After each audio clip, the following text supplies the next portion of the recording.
One India அவுசைட் நேயர்கள் அனைவருக்கும் அருணோட வணக்கம். உமன்ஸ் T20 வேர்ல்ட் கப் கரெக்டாக 3ஆம் தேதியிலிருந்து ஆரம்பிக்குது. 4ஆம் தேதி இந்தியாவுக்கு வந்து முதல் மேட்ச் அகேன்ஸ்ட் நியூசிலாந்தோட பயங்கரமாக இருக்க போகுது எனக்கு தெரிஞ்ச இந்த வருஷம். ஏன்னா மற்ற வருஷத்தை விட இந்த வருஷம் T20 உமன்ஸ் வேர்ல்ட் கப் வந்து அந்த டீம் வைஸாகவும் சரி, இல்லை வந்து ஒரு குரூப் வைஸாகவும் சரி, ஒட்டுமொத்தமாக வந்து எல்லாமே ஈக்குவலாக ஒரு வெல் பேலன்ஸ்டு இதாக இருக்குது. வழக்கமாக வந்து பார்த்தீங்கன்னா இப்போ ஒரு குரூப் எடுத்துக்கிட்டிங்கன்னா ஒரு 2 பேர் தான் 3 பேர் தான் வந்து ஒரு ஸ்ட்ராங் கண்டெண்டராக இருப்பாங்க. பட் ஆனால் இந்த தடவை இந்த 2 குரூப்லேயுமே வந்து கிட்டத்தட்ட ஒரு குரூப்பையுமே வந்து ஒரு 3 பேர் 4 டீமாவது வந்து கிட்டத்தட்ட அந்த ஸ்ட்ராங் கண்டெண்டராக இருக்கிறாங்க. ஆக்சுவலாக வந்து பார்த்தீங்கன்னா குரூப்பே வந்து சொல்லவே தேவை கிடையாது. ஆஸ்திரேலியா, இந்தியா, ஸ்ரீலங்கா, அதுக்கப்புறம் வந்து பார்த்தீங்கன்னா நியூசிலாந்து, அதுக்கப்புறம் தான் பாகிஸ்தான். ஸோ இவங்க 5 பேர் ஒரு டீமில். குரூப் பியை விட குரூப் ஏக்கு வந்து கிட்டத்தட்ட காம்படிஷன் ரொம்ப அதிகமாக இருக்குது. ஸோ இப்படிலாம் இருக்க போகும்போது அப்போ அந்த குரூப் வந்து எவ்வளோ ஒரு கஷ்டமாக இருக்க போகுது அப்படின்ற விஷயம் தான் வந்து மிகப்பெரிய ஒரு ஹைலைட்டட் பாயிண்ட்டாகவே தெரியுது ஆக்சுவலாக. ஏன்னா இப்போ ஃபார் எக்ஸாம்பிள் வந்து முதல் மேட்சே வந்து இந்தியாவுக்கும் நியூசிலாந்துக்கும் ஆரம்பிச்சது அப்படின்னா அப்போ அடுத்த மேட்சை வந்து நியூசிலாந்துக்கு மிகப்பெரிய ஒரு கஷ்டமான மேட்சாக இருக்குது, இந்தியாவுக்கு வந்து பாகிஸ்தான் கூட மேட்சாக இருக்குது. ஸோ ஒட்டுமொத்தமாக குரூப்பே வந்து ஒரு மிகப்பெரிய ஒரு ஆன்டி கிளைமேக்ஸ் அப்படின்றத வந்து சொல்ல வேண்டியதாக இருக்குது. ஸோ ஒட்டுமொத்தமாக இதுக்கு முன்னாடியே வந்து நான் எனக்கு தெரிஞ்சு இந்தியாவுக்கு மட்டுமே வந்து குரூப் இந்த மாதிரி டீம் ஸ்குவாட் ரிவ்யூ ஒன்று பண்ணியிருந்திருப்பேன். ஸோ இப்போ வந்து குரூப் வைஸ் ப்ளஸ் இந்த எந்த டீம் வந்து சீரியஸ்லி ரொம்ப பயங்கரமாக இருக்குது அப்படின்ற மாதிரியுமே வந்து நம்ம பார்க்க போகிறோம். முதல்ல வந்து நம்பர் 1லேருந்தே போயிடலாம். ஸோ நம்பர் 1 வந்து பார்த்தீங்கன்னா இந்தியாவுக்கு கொடுக்கணும் அப்படின்றத வந்து நான் வந்து பெட்டிஷனாக அது மாதிரி எதுவுமே சொல்ல மாட்டேன். சீரியஸ்லி ஆஸ்திரேலியாவுக்கு கண்டிப்பாக கண்ணை மூடிட்டு கொடுக்கலாம். இந்தியா கிட்ட வந்து இருக்குதுங்க. பட் ஆனால் அந்த ப்ரெஷர் ஹேண்ட்லிங் அப்படின்ற ஒரு விஷயத்தில் வந்து நிறைய டைம் வந்து இந்தியா வந்து தோற்று போயிருக்கிறாங்க. அதுக்கு காரணம் வந்து இந்த மைட்டி ஆஸ்திரேலியன்ஸ் தான். ஏன்னா ஆஸ்திரேலியா மென் விமனாக இருக்கட்டும், இல்லை மென் டீமாக இருக்கட்டும், இல்லை உமன் டீமாக இருக்கட்டும், 2 பேருமே சேர்ந்து இந்த இன்டர்நேஷனல் கிரிக்கெட்டில் வந்து பயங்கரமாக டாமினேட் பண்ணிட்டு இருக்கிறாங்க. அந்த ஒரு காரணத்துக்காக நம்பர் 1 ஆல்வேஸ் ஆஸ்திரேலியா அப்படின்ற மாதிரி வந்து நான் சொல்லிக்கிறேன். ஏன்னா நம்ம இந்தியன் பிளேயர்கள் வந்து ப்ரெஷர் டைமில் ஒரு 2-3 இடத்துல வந்து சொதப்பி இருக்கிறாங்க. அதுவுமே வந்து மிகப்பெரிய ஒரு பாயிண்ட்ஸாகவே தெரியுது. ஸோ அந்த ஒரு காரணத்தினாலையும் அனுபவம் ப்ளஸ் ஒரு யங் சேர்ந்த கலவையாக வந்து இந்த தடவை வந்து நம்ம இந்தியன் கிரிக்கெட் டீம் இருந்தாலும் அதை விட டபுள் மடங்காக வந்து ஆஸ்திரேலியன் டீம் தெரியுது. பார்க்குறதுக்கு பக்காவாக இருக்குது. என்ன உங்களுக்கு ஒரு ஆரம்பத்தில் பேட்டிங்கில் வந்து ஒரு அலெக்சா ஹீல் இருக்கிறாங்க. ஃபோபி லிச்பீல்டு வந்து ஆல்ரெடி ப்ராக்டிஸ் மேட்ச் விட்டு வார்ம் அப் மேட்ச் விட்டு கொஞ்சம் வெளியே போனாங்க. காரணம் வந்து பெருசாக சொல்லவே இல்லை. எனக்கு ஃபோபி லிச்பீல்டு வந்து ஆல்ரெடி முன்னாடியே சொல்லிட்டாங்க. அவங்க இதுக்கு முன்னாடி ஒரு 2024 ஸ்டார்டிங்னு நினைக்கிறேன், 2023 to 4 அந்த மாதிரி காலகட்டத்தில் வந்து ஒரு ஆஸ்திரேலியா ஒரு டீமுக்கு எதிராக விளாண்டுக்கிட்டு இருப்பாங்க. அதில் வந்து ஃபோபி லிச்பீல்டு வந்து கண்டினியூவாக 100 அடிப்பாங்க, 200 கண்டினியூவாக அடிப்பாங்கன்னு நினைக்கிறேன். ஒரு 100 ஒரு 50 அப்படின்றது கண்டினியூவாக அடிப்பாங்க. ஸோ அப்படிலாம் இருக்கும்போது ஃபோபி லிச்பீல்டு தான் வந்து அடுத்த future of Australia women's team அப்படின்றத வந்து அங்கேயே முடிவு பண்ணாங்க.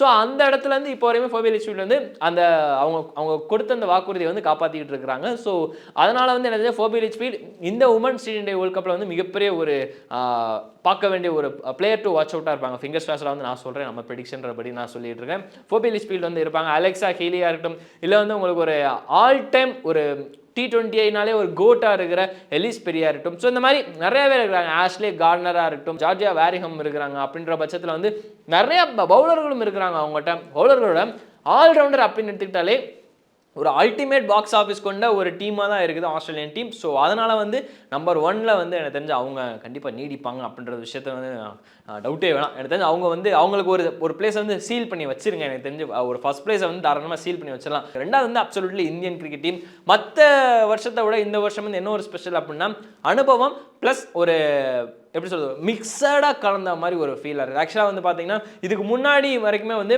முழுக்க ஒரு அனுபவம் உள்ள டீமாக தான் வந்து இந்தியன் கிரிக்கெட் டீம் கொண்டு போயிட்டு இருந்தாங்க. இதுக்கு முன்னாடி நடந்த T20 உலகக்கோப்பையாக இருக்கட்டும், அதுவுமே வந்து பார்த்தீங்கன்னா கொஞ்சம் அனுபவமாக இருந்தது. அதுக்கப்புறம் வந்து முழுக்க ஒரு யங் அண்ட் லிட்டில் பிட் எக்ஸ்பீரியன்ஸாக இருந்தது. பட் ஆனால் இந்த தடவை வந்து ஃபுல் அண்ட் ஃபுல் ஒரு எக்ஸ்பீரியன்ஸ்டு ஒரு பார்க்கறதுக்கு ஒரு சாட்டிஸ்ஃபையான ஒரு ஸ்குவாடாக இருக்குது. ஆக்சுவலாக வந்து பார்த்தீங்கன்னா இப்போ இந்த வருஷம் தான் வந்து பார்த்தீங்கன்னா ஸ்ரேயங்கா பாட்டில் அடிச்சுனாங்க. ஆனால் ஸ்ரேயங்கா பாட்டிலோட பெர்ஃபார்மன்ஸ் ஒட்டுமொத்தமாக பீக்கில் இருந்த ஒரு காரணத்தினால வந்து இப்போ அவங்க T20 உலகக்கோப்பை போயிருக்கிறாங்க. சஜனா சஜீவன் இருக்கிறாங்க, ஆஷா சோபனா இருக்கிறாங்க, இந்த மாதிரி நிறைய பேர் இருக்கிறாங்க. அப்படின்ற பட்சத்தில் வந்து இந்தியன் கிரிக்கெட் டீமுக்கு முக்கியமாக ஒரு பிளேயர் டு வாட்ச் அவுட்டாக வந்து ஷஃபாலி ஸ்மித்தி வந்து இருப்பாங்க. ஷஃபாலி ஸ்மித்தி காம்போ இருக்கும். ஆனால் என்ன ஒரு டவுட்னா நாக் அவுட்டில் வந்து ஸ்மித்தி மந்தனா அடிக்கலை அப்படின்ற ஒரு விஷயத்து ஒரு சின்ன குறை இருக்குது. அகேன்ஸ்ட் ஏஷியா கப் வேணால் அவங்க ஒரு 60 அடிச்சிருக்கலாம். ஸ்ரீலங்காவுக்கு எதிராக ஏஷியா கப் உமன்ஸ் ஏஷியா கப்பில் இந்த வருஷம் நடந்ததில் அதில் இந்தியா கொஞ்சம் தோற்று போயிட்டாங்க. அதில் வேணா ஓகே அடிச்சிருந்துக்கலாம். ஆனால் ஐசிசி டோர்னமெண்ட்ஸில் நாக் அவுட்ஸில் வந்து அவங்களோட பெர்ஃபார்மன்ஸ் கம்மியாக இருக்குன்ற மாதிரி ஒரு சின்ன குற்றச்சாட்டு இருக்குது. ஸோ அதை வந்து எப்படியாவது அவங்க போக்கணும் அவ்வளோதான் அப்படின்ற மாதிரி இருக்குது. ஸோ மற்றபடி வந்து ப்ரெஷர் சுச்சுவேஷன்லையுமே அவங்க கொஞ்சம் அடிக்கிறது தவறுறாங்க அப்படின்ற மாதிரியுமே ஒன்று இருக்குது. என்னன்னா உள்ளூர் போட்டியில் அடித்தாலும் இன்டர்நேஷனல் அடித்தா தானே ஒரு இன்டர்நேஷனல் கம்பெனி அடித்தாலும் ஒரு கெத்து அப்படின்ற மாதிரி இருக்குது. கீழே வந்து ஹர்மன்பிரீத் கௌர், ஜெமிமா ராட்ரிக்ஸ், அதுபோல் ரிச்சா கோஷ் மிகப்பெரிய ஒரு வேல்யூவாக இருப்பாங்க எனக்கு தெரிஞ்சு. போன தடவை வந்து பார்த்தீங்கன்னா ஜெமிமா ராட்ரிக்ஸ் இருந்தாங்க, ஏஷியன் கேம்ஸில் அடிக்கும்போது ஜெமிமா ராட்ரிக்ஸ் இருந்தாங்க. பட் ஆனால் இந்த தடவை வந்து எனக்கு தெரிஞ்சு ரிச்சா கோஷ் வந்து மிகப்பெரிய ஒரு ஆளாக இருப்பாங்க அப்படின்ற மாதிரி வந்து எனக்கு தோணிக்கிட்டு இருக்குது. அது போக வழக்கம் போல் தீப்தி சர்மா, ராதா யாதவ் அவங்களோட ஸ்பின்னுக்கு வந்து எப்பயுமே அடிமை தான். ஏன்னா ஆப்போனண்ட் வந்து அவங்க ஸ்பின்னை வந்து எதிர்த்து ஆடுறதுன்றது சாதாரணமான விஷயம் கிடையாது, கொஞ்சம் கஷ்டமான விஷயம் தான். மற்றபடி கீழே வந்து அருந்ததி ரெட்டி, பூஜா வஸ்ட்ரகார் மற்ற வருஷங்களை விட இந்த வருஷம் வந்து ரொம்ப ஒரு அட்வான்ஸ்டு வெர்ஷனாக இருக்கிறாங்க. ரேணுகா சிங் தாக்கூர் வந்து ஓகே ஸ்விங் மாட்டினா தான் அவங்களுக்கு உண்டு, இல்லாட்டி மற்றபடி வந்து அவங்களோட ஓவரில் நிறைய அடிக்கிறது மிகப்பெரிய ஒரு சான்ஸ் இருக்குது. ஷார்ஜா சின்ன ஸ்டேடியம் வேறு, ஓகே ஒரு சைடு துபாயாக இருந்தாலும் ஷார்ஜா சின்ன ஸ்டேடியம். ஸோ அதனால் வந்து பவுலிங் அப்படின்ற ஒரு விஷயத்தில் வந்து கொஞ்சம் ஃபுல் ஃபோக்கஸ்டாக இருக்கணும். மற்றபடி ஷேங்கா பாட்டில் இருக்காங்க, தயானந்த் ஹேமலதா இருக்கிறாங்க அப்படின்ற பட்சத்தில் எல்லாமே வெல் பேலன்ஸ்டாக இருக்கிற மாதிரி இருக்குது. ஸோ எனக்கு தெரிஞ்சு ஓகே தான், ஃபைன், பக்காவாக இருக்குது. மற்றபடி 3வது இடம் வந்து எனக்கு வந்து பர்சனலி ஐ தாட் இங்கிலாண்டை விட என்னதான் ஹேதர் நைட் வந்து பக்கமான ஒரு ஃபார்மில் இருந்ததாலும் சோஃபி எக்கல்ஸ்டோன் அவங்க வந்து பயங்கரமான ஒரு பெர்ஃபார்மன்ஸ் கொடுத்துட்டு இருந்தாலும் பட் எனக்கு தெரிஞ்சு இங்கிலாண்டை விட நம்ம நியூசிலாந்து வந்து ஒரு லிட்டில் பிட் பெட்டராக வந்து எனக்கு தெரியுறாங்க. லூஸ் பேட்ஸாக இருக்கட்டும், இல்லை வந்து யார் நம்ம அமிலா கேராக இருக்கட்டும், ஸோ எல்லாருமே வந்து ஒரு விதமான ஒரு டிப்பிக்கல் ஒரு ஃபார்மில் இருக்கிறாங்க. ஆனால் ரீசெண்ட் டைம்ஸ் வந்து அவங்க கொஞ்சம் தோற்று போயிட்டே இருந்தாலும் பட் ஸ்டில் ஒரு இன்டர்நேஷனல் லெவல்னு வந்துட்டாலே அவங்களோட பெர்ஃபார்மன்ஸ் வந்து எப்பயுமே தனித்துவமாக வந்து பேசப்பட்டு இருக்கிறதுனால வந்து எனக்கு தெரிஞ்சு நியூசிலாந்துக்கு ஒரு 3rd பொசிஷன் கொடுக்குறதா வந்து பெட்டர். அது முக்கியமாக இப்போ நான் சொன்ன 3 பேருமே ஒரே குரூப்பில் இருக்கிறாங்க அப்படின்றத வந்து மிகப்பெரிய ஒரு ஹைலைட்டான விஷயமா இருக்குது. ஸோ அதனால் எனக்கு தெரிஞ்சு ஒரு கண்டிப்பாக ஒரு போட்டி இருக்கும். எனக்கு தெரிஞ்சு பார்த்தீங்கன்னா நம்ம யார் அமிலா கேர் மிகப்பெரிய ஒரு பிளேயராக இருப்பாங்க. முக்கியமாக வந்து பார்த்தீங்கன்னா லூஸ் பேட்ஸ் அவங்களுமே வந்து மிகப்பெரிய ஒரு பிளேயர் டு வாட்ச் அவுட்டாக வந்து நியூசிலாந்துக்கு இருப்பாங்க அப்படின்றத வந்து நான் பார்க்குறேன். அடுத்ததாக வந்து பார்த்தீங்கன்னா இங்கிலாந்து. ஸோ இங்கிலாண்டை பொறுத்த வரைக்கும் 4வது இடம் எதுக்கு கொடுக்குறேன் அப்படின்னா ஹீதர் நைட் வந்து இப்போ ஒரு தரமான ஒரு ஃபார்மில் இருக்கிறாங்க. கீழே வந்து சோஃபி எக்கலிஸ்டோன் இருக்கிறாங்க அப்படின்ற பட்சத்தில் வந்து அதுக்கு நடுவில் மிடில் ஆர்டரில் வந்து கொஞ்சம் கவர் பண்ணுறது டேனி வயாட் இருக்கிறாங்க. ஸோ இந்த மாதிரி ஒரு தரமான ஒரு பிளேயர்கள் இருக்கிற ஒரு காரணத்தினால வந்து எனக்கு தெரிஞ்சு இந்த தடவை வந்து இங்கிலாண்டோட பெர்ஃபார்மன்ஸ் மற்ற தடவை எல்லாம் வந்து கொஞ்சம் பீக்கில் இருக்கிறதுக்கு மிகப்பெரிய ஒரு வாய்ப்பு இருக்கிற மாதிரி தோணுது.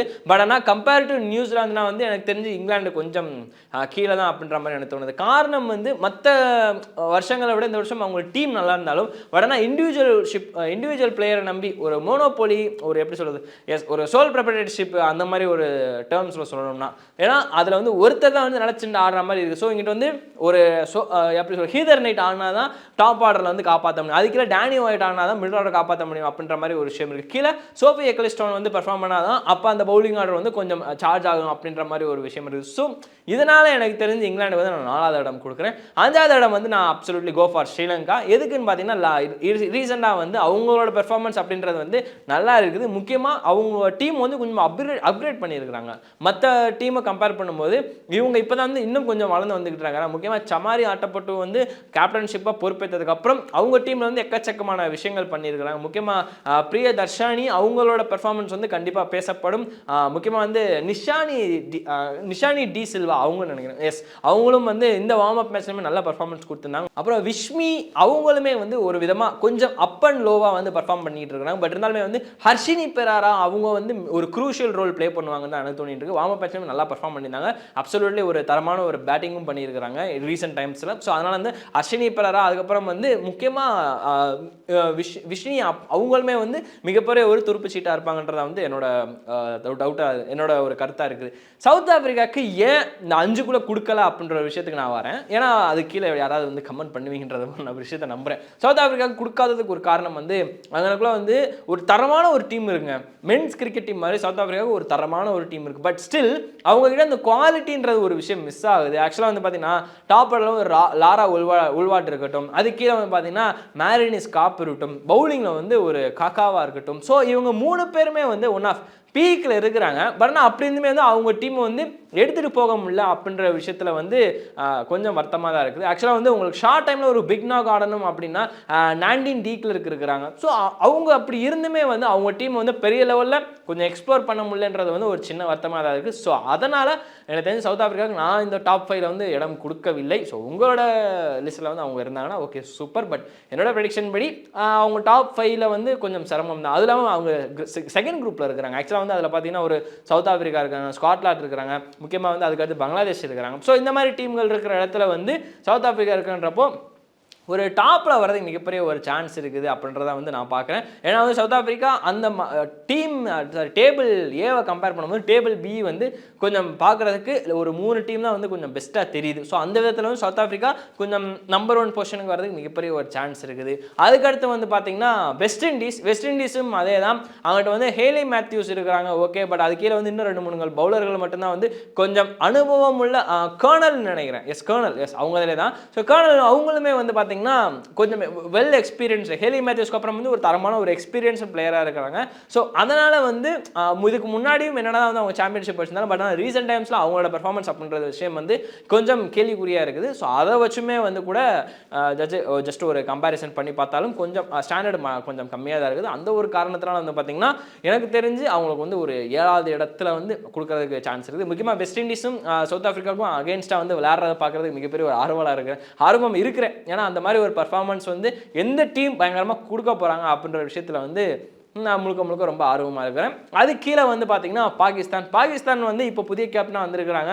முக்கியமாக வந்து பார்த்தீங்கன்னா நிதா தாரா இருக்கட்டும், இல்லை வந்து ஃபாத்திமா சென்னா இருக்கட்டும், இல்லை வந்து கல் அல்லுலோராவாக இருக்கட்டும். ஸோ இவங்கெல்லாம் வந்து பார்த்தீங்கன்னா அது கீழே பவுலர்களுமே வந்து பார்த்தீங்கன்னா மிர் ஹம்சாவாக இருக்கட்டும். ஸோ அவங்களுமே வந்து கொஞ்சம் அப்படி இப்படின்னு சொல்லிட்டு கொஞ்சம் டிஃப்ரெண்ட்டாக தான் அவங்க ரோல் ப்ளே பண்ணிக்கிட்டு இருக்கிறாங்க. ஆக்சுவலாக வந்து பார்த்தீங்கன்னா இதுக்கு முன்னாடி சீரீஸில் பாகிஸ்தான் உமன் வந்து ஒட்டுமொத்தமாக பேட்டிங் ஆர்டரை வந்து மாற்றி வச்சுக்கிட்டு இருந்தாங்க. ஸோ அந்த ஒரு காரணத்தினால வந்து பார்த்தீங்கன்னா அவங்களுக்கு இப்போ வரைக்குமே வந்து இப்போ யார் அப்படின்ற மாதிரி ஒரு விஷயம் போய்கிட்டு இருக்குது.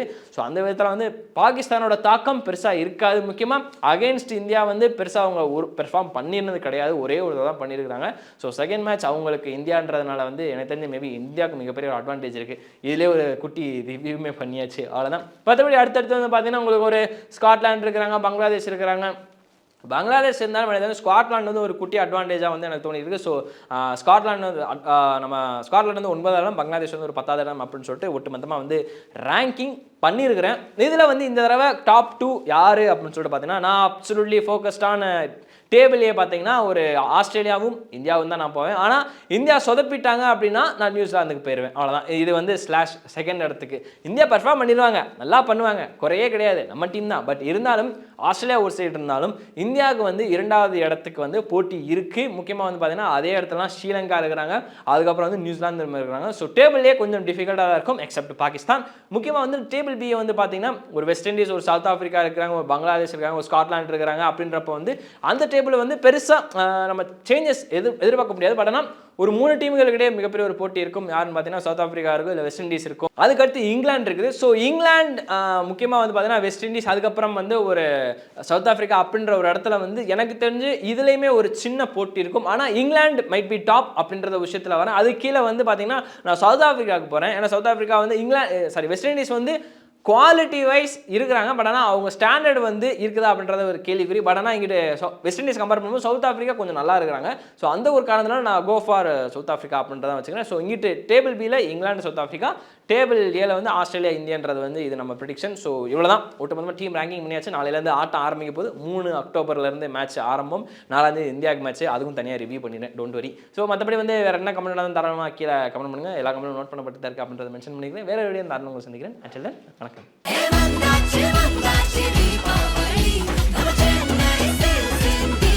எண்ணம் போல் வண்ணங்களுடன் கொண்டாடு The Chennai Silks ஆடைகளுடன். Let the celebrations begin.